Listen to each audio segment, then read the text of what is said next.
If you were able to, if a time machine popped up, if you're able to like use a time machine for free and like recorrect the course of your life, would you go back and have not had a child? Yes.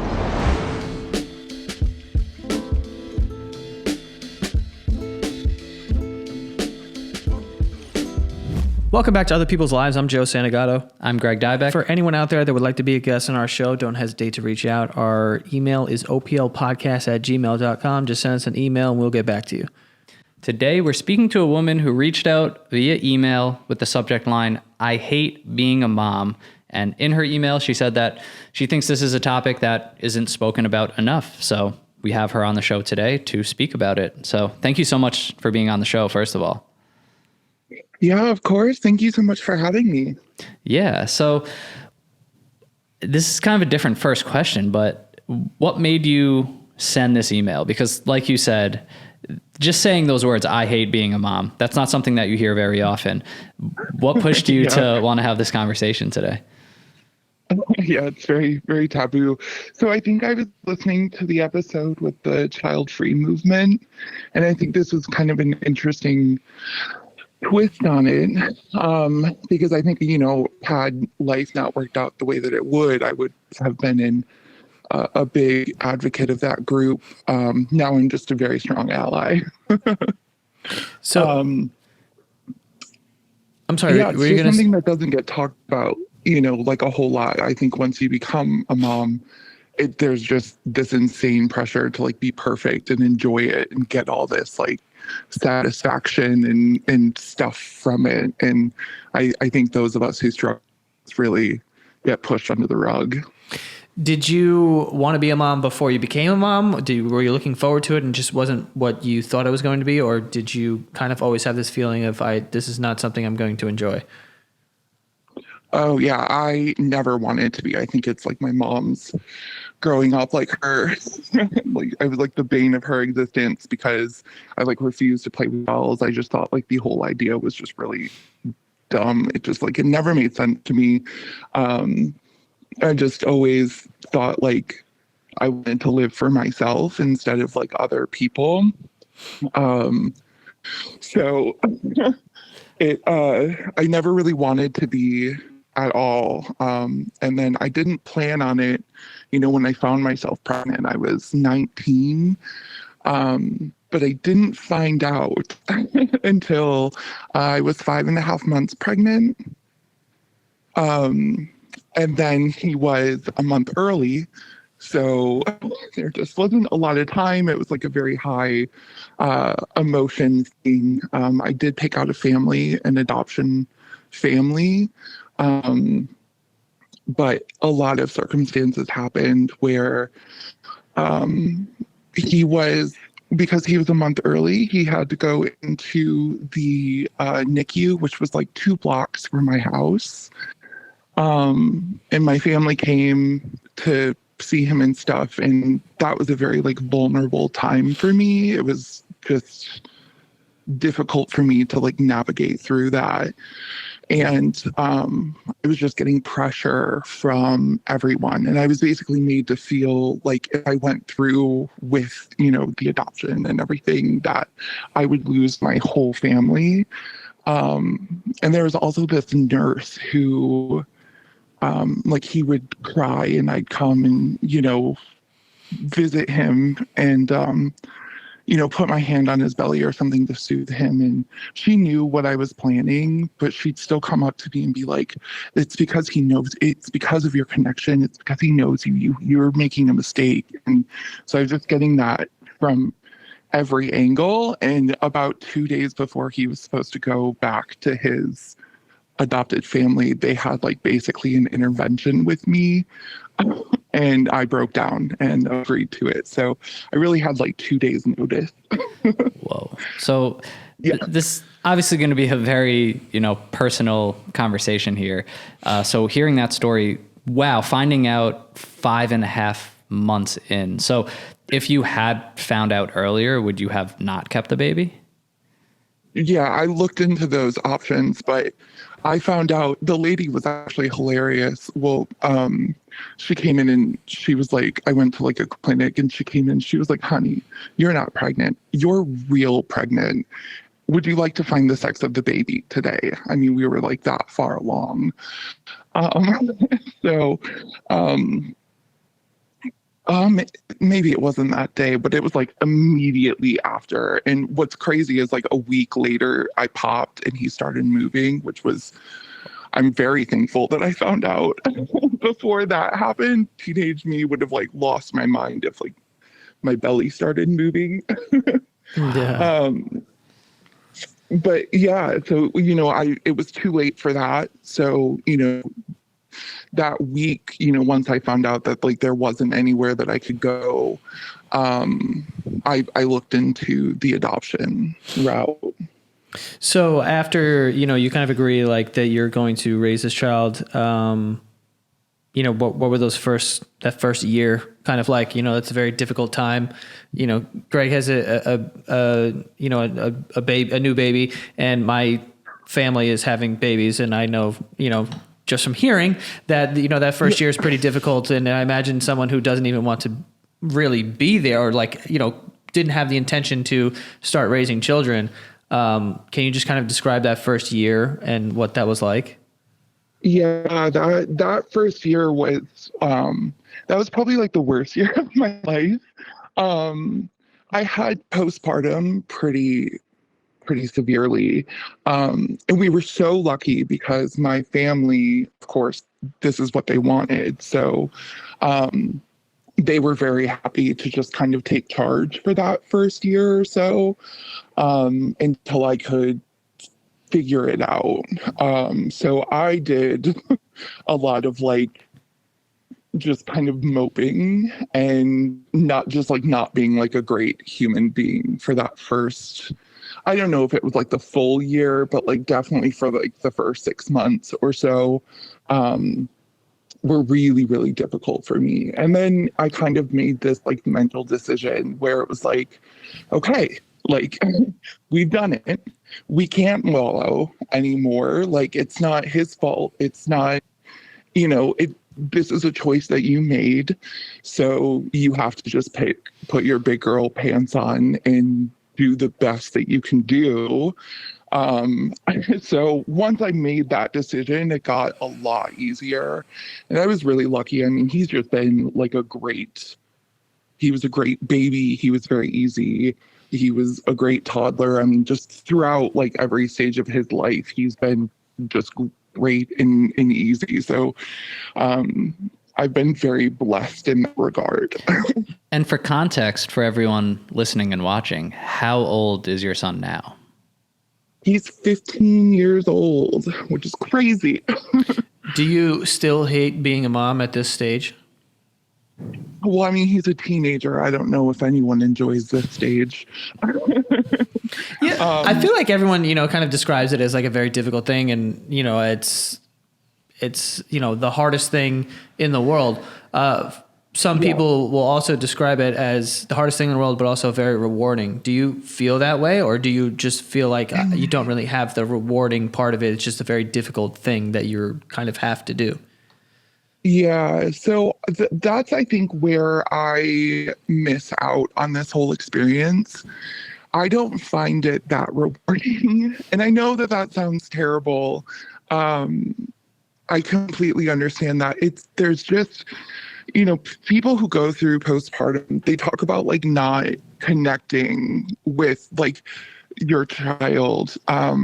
There's this mythical, magical connection that a mother is supposed to just automatically have with their child. And I don't necessarily have that. So I have to like really work at that. Like that it's a very conscious decision for me. So I'm very glad that he's turning out to be like a great person. And he's hysterical. He's got a great head on his shoulders. He's wonderful, but I don't necessarily feel like that's anything that I've done or has really anything to do with me. It's just he's a great person, and that's exciting and wonderful, but I'm not getting any gratification of that because I'm separate. I've raised him, that's great, but I don't take any credit for him being a great person. So I don't get that kind of gratitude or, yeah. Do you feel like your life would have been very different if you weren't a mother? Do you feel like you lost time or lost opportunities? Yeah, I think it would have been an extremely different life. Like, I don't think I would have made any of the decisions that I've made. I was before being a mom, and I mean, I was only 19, so I didn't know myself very well back then. But I think I was on the way to figuring it out. And the things that I valued most were this sense of freedom. Like, I never wanted to be relied upon in any sense of the word. And I think that stems from my childhood. Like, I held on to a secret for a long time, thinking that if I let it out, it was going to destroy my family. So um, I was already exhausted of feeling that pressure. Um, I felt like I had to hold this thing in that was kind of ripping me apart in order to save the family or whatever. And I felt that they were kind of, without realizing it, relying on me to keep everything together, because if I let it out, then all hell would break loose. So by the time I was 19, I wanted no one to rely on me. I didn't want to be responsible for anyone or anything. I was very focused on feeling free and having adventures. I was on my way to hitchhike Europe when I found out. And I think my life would have been a lot of that, just a lot of self-discovery, and moving around and freedom. And now I'm living in this neighborhood that I hate because it's the best school district. It's got the sports and the things that are good for him. I'm working in a job that I hate so I can afford the school district. um, Is his father in your life? No. Okay, No, so you're a he's single not. mom also.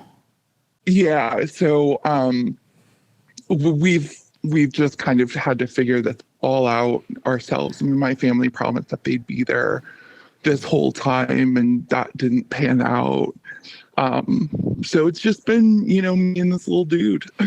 Is anyone aware of how you feel about being a mom?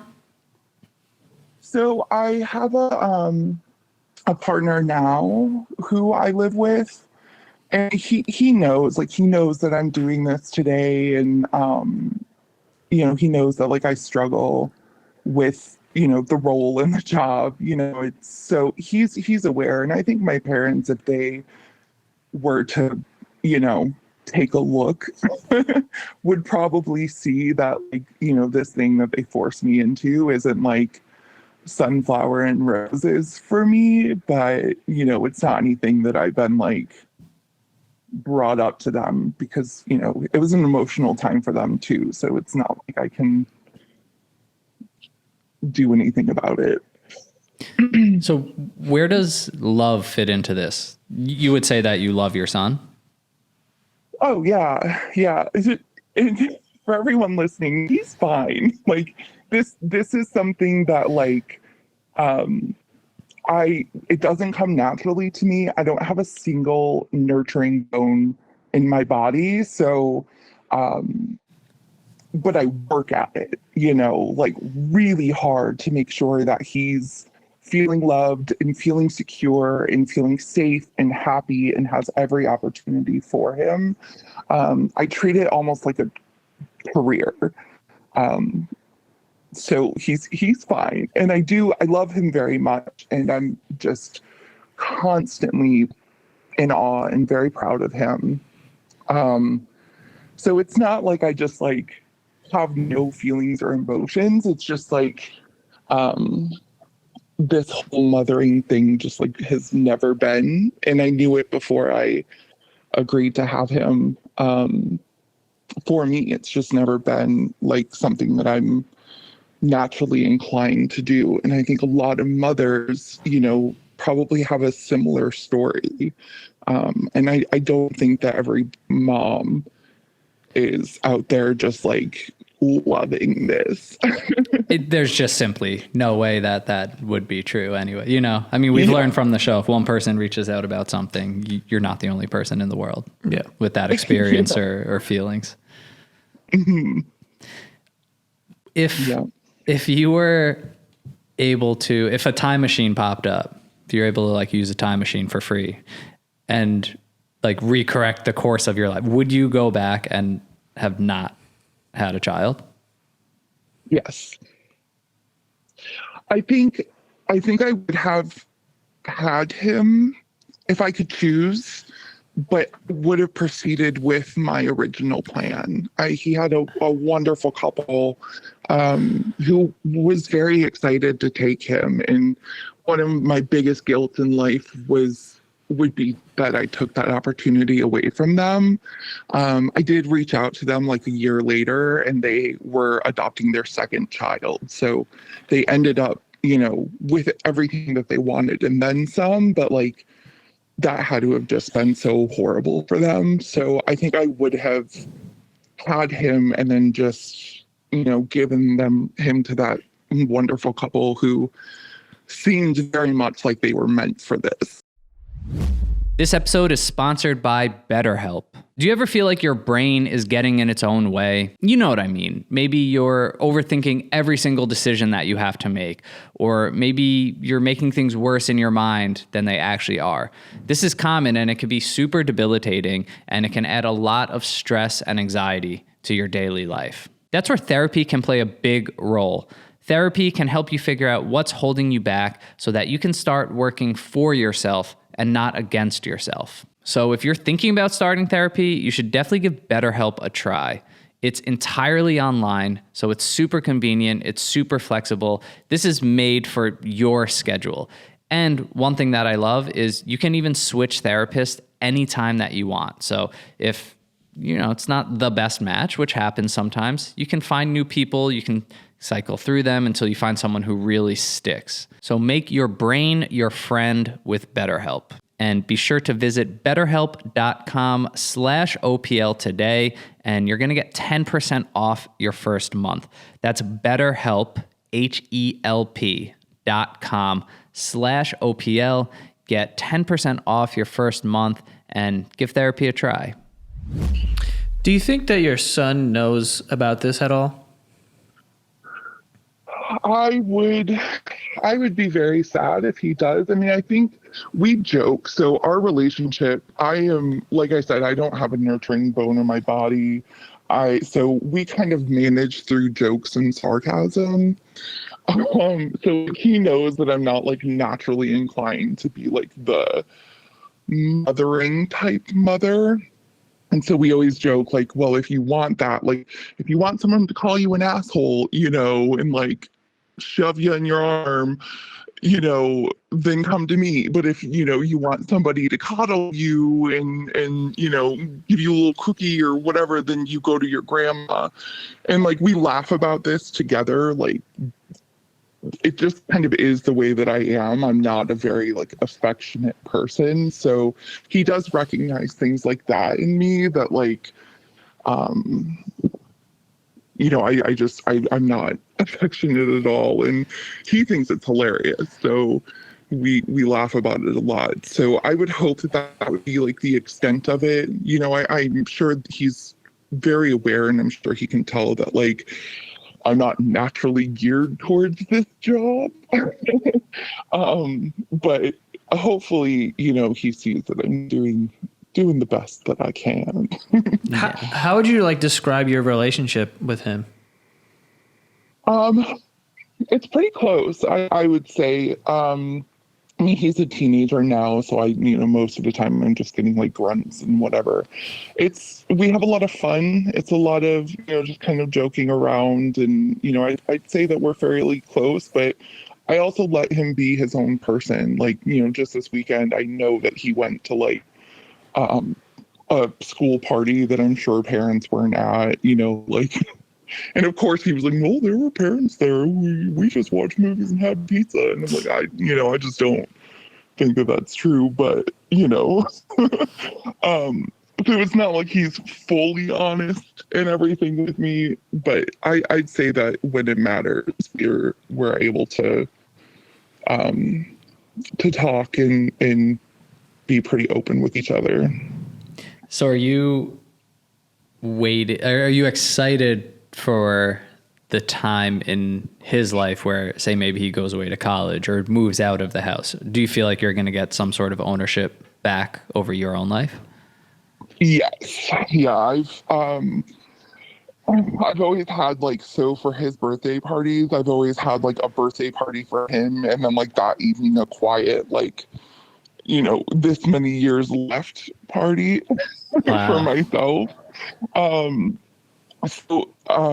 yeah, we've got 3 years left. He's very focused on joining the military, and I am kind of getting my ducks in a row, you know, finances, fixing up the house so I can sell it. And I don't know what my life is going to look like from 3 years from now, but I know for sure I'm picking up and doing something crazy. Like, you know, I'm gonna leave my job. I'm just gonna go somewhere and kind of start over Mm. and just figure out like who I am, because I had to shut myself down in order to do this and do it well.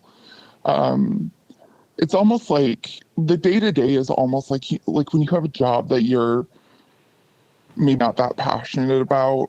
You know, you go in, you put on your work mask, and you become that work person, that work version of yourself. You're making lists of how to, you know, task lists of the things that you need to do, the things that you need to do to go above and beyond.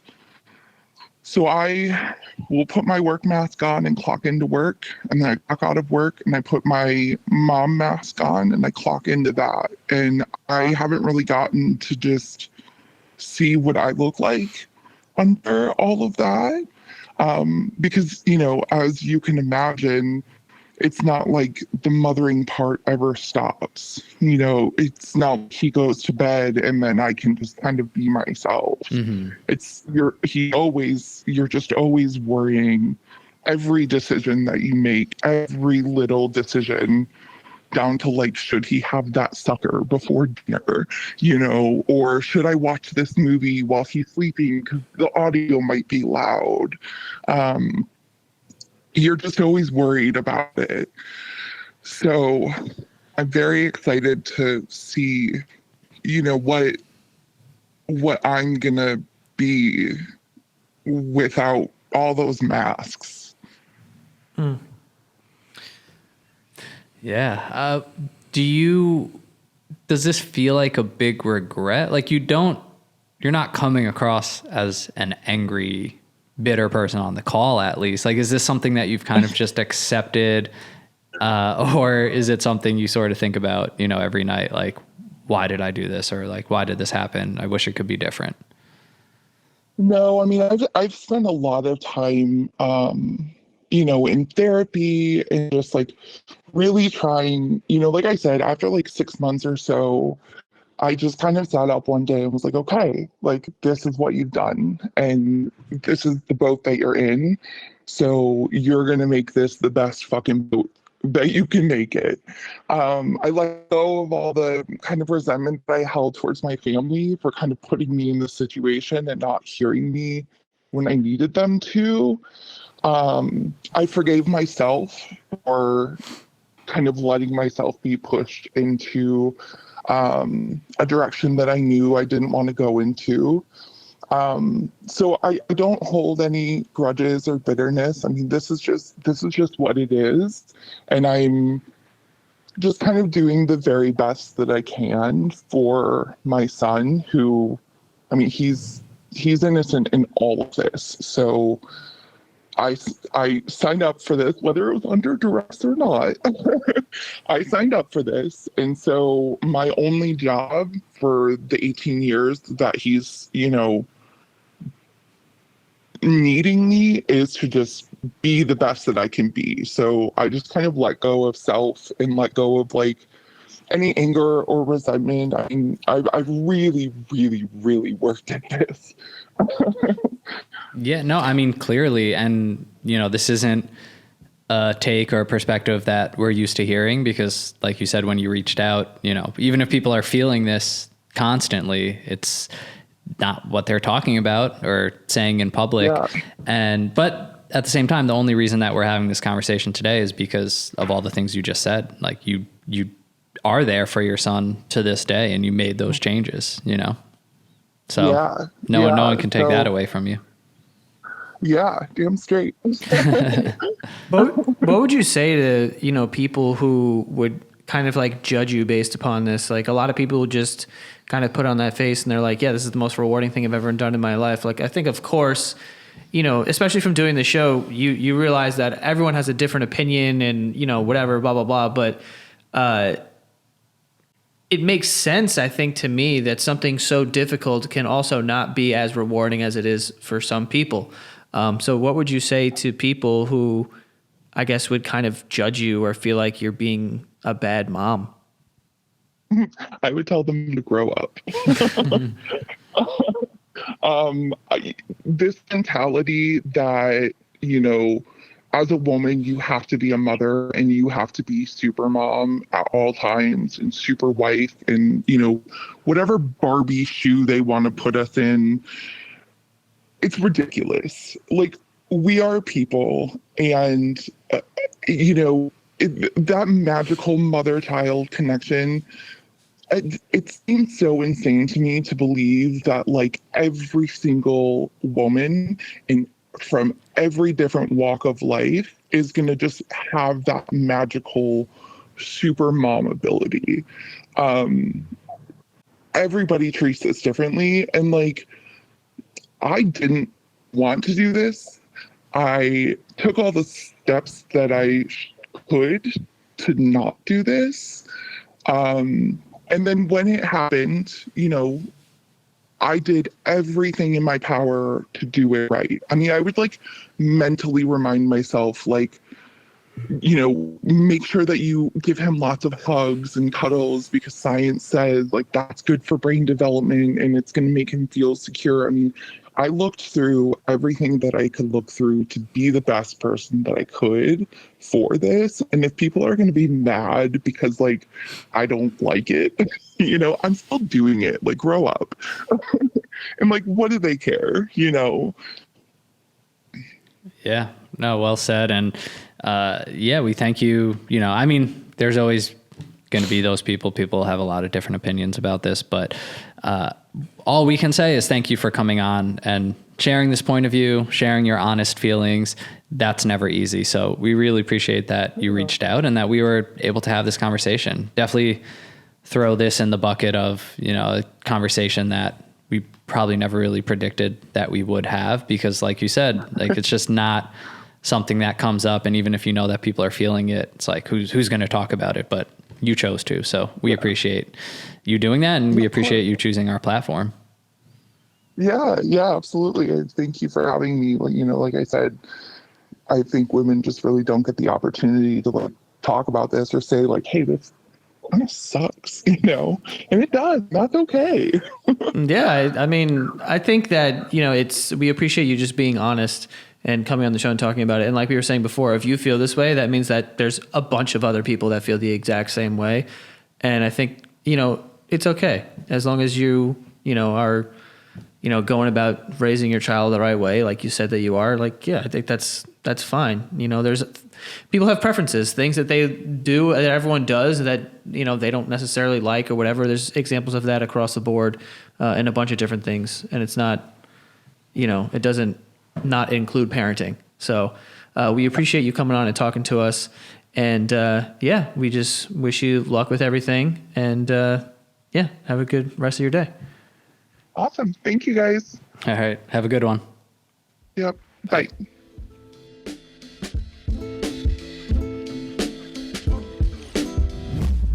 I think what she said makes a lot of sense, but that's such a difficult conversation to have, like, with anybody. Yeah. Because most people have children, and like if you have a child, and like, you know, whatever, like, it's hard to talk to someone who maybe feels like, no, this is the best thing I've ever done. Like, this is rewarding. This is, but of course other people are not going to fucking feel that way. Like, it's hard to separate your own personal experiences with the fact that someone else's experience with the same thing could be so different. And people are very, like, with parenting especially, they're very sensitive to those types of things. So you can never tell. So like, it's probably very hard for certain people to just even hear that and be like, she fucking hates her kids, she's a bad mom. It's like, you can be like, this is not for me. I'm not getting the thing out of it, but I'm doing the right thing, and you have to respect that. You know, like, she raised her child, and she continues to raise her child, but she also is like looking forward to not having to do that anymore. I feel like you have to understand that some people are going to feel that way. You know, like, it's difficult. She didn't give up. She did the thing, and she's doing it to the best of her abilities. Like, you have to respect that. Yeah. I think, like she touched in the beginning, like, a lot of people say there's this, like, mythical, magical, like, this just connection that's going to happen. And I think that is true for so many parents out there. But yeah, why can't it be the opposite for some people as well? And if she's saying, like, I'm doing everything I can, but it's not like rewarding the way that I'm hearing other people say it's rewarding. So that's her experience, right? And I do think, you know, for her, the pregnancy was unplanned, and 19 years old, bro. Yeah, that derails a lot of things and changes a lot of things. But I still think this probably applies to a lot of moms out there who wanted to have kids and probably feel similar to how she feels too. Sure. You know, not just, oh, this was a surprise, I never necessarily wanted this. And it doesn't mean that you don't love your kid. You could love your kid, but you could be like, I hate the fact that I don't get a break, and I'm like always on. I have to always do this thing, and no matter what, like, I'm always going to have to be a mom and have to be catering to someone else. And, you know, you can I know some people get all bent out of shape and they make the argument like, well, if the consequences and blah, blah, like, I get it. But I'm saying, like, once you're a mom, there's no turning back from that. Like, you can't I mean, some people do. You could just abandon your kid. But if you don't, like, that's horrible. But, like, if you're not going to do that, all you can do is your best. And you don't have to pretend to be like, this is the greatest thing in the world. You know, it's not like she's telling her son, you fucked me. You fucking ruined my life. Like, she's not doing that. Like, she's, you know, to her best of abilities trying to have, like, a normal relationship, but you could still feel, like, in the back of her mind, like, man, I could have fucking did so much shit in my life. And, like, I think that anyone who's fucking pregnant at 19 would feel that way. Being like, I missed my entire 20s doing whatever. Even if I wanted to do nothing, I didn't have the opportunity to even do that. Right. Like, I had to do this thing. I had, you know, and, like, I'm sure that parenting is rewarding and whatever, but I think that anyone's a parent knows how hard it is and knows that, like, imagine you didn't get the reward from it that you do. Like, imagine you put in all those hours and you're there and you, like, are doing the right thing, and it didn't really hit you in the way that people talk about it. You would feel like, oh fuck, but now I have this life and I love this thing. I love the baby, but I don't love the job. I love this person. I'm not going to give up on them. Yes, but I hate the job. I wouldn't choose it. Yeah. Yeah, like, this is too much. It's not what I want to do. Yeah. It's just so interesting having these conversations, because you just, you know, someone being that honest with something so taboo to say. You know, it's like we start the conversation, you just have to push through that boundary of, like, oh, this, like, you're not supposed to say this out loud. But it's like, but you are, and now we're having this conversation. Like, now this is this person just being truthful. And I don't know, it's just, I don't know, it's cool to have those conversations. That level of honesty. Imagine your daughter walking for the first time and you just don't give a shit. No, seriously. Like, imagine that, just being like, okay. Like, those moments where it's like they mean so much to you, or like you're just staring at your daughter crying for no reason. It's like, imagine you had none of that. Like, I feel like it would just be like, okay, this is just like a job now. We shouldn't paint her as emotional. Like she said, like, there's love. There's the love there. Yeah. But I think for her, it's just this, it's the love and any of the feelings. And I'm sure there's joy and happiness and the connection, but it's just not like overwhelming enough to make me, like, if I could go back in time, change this decision. Yeah, no, and I was not saying her. I'm saying like an example would be like these moments that would mean so much to you. Just imagine hypothetically, like you didn't have an emotional connection to those moments. Mm-hmm. If that were to happen, you'd be like, well, how could those moments are everything. That's what keeps me going and motivated. Mm-hmm. I see what you're saying. Mm-hmm. But like it seems like the thing that is sort of keeping her motivated is like obviously the love that she has for her son, but also what is the alternative? Like you can't just walk away from this. That you can't do that. Yeah. You know? No, so, I commend that, like that level of acceptance. And then that's even harder. You're dealing with that on top of parenting. Yeah. I'm going to do my best. I will research this. This is, it is a job, like keeping someone alive that you're fully responsible for. That's a job. So yeah. Yeah, man. And look, people who play football, they love football. They think it's the greatest thing in the world. Taught them so much about life. Some people don't like football. Yeah. You know? But now everyone does because Taylor Swift does, so. That's true, too. Bad analogy. Wow. There we go. I'm trying to swoop in and get some Swifties on this podcast. Anyway, for anyone out there who'd like to be a guest on our podcast, hit us up. Our email is oplpodcast@gmail.com. Send us an email and we'll get back to you. Yeah, still accepting submissions for this season, actually. So reach out. This has been a really great eye-opening season so far, and you still have a chance to be on it. And follow us on TikTok and Instagram at OPL Podcast. You could support at patreon.com/OPL Show. And that is all for this week. See you guys next time.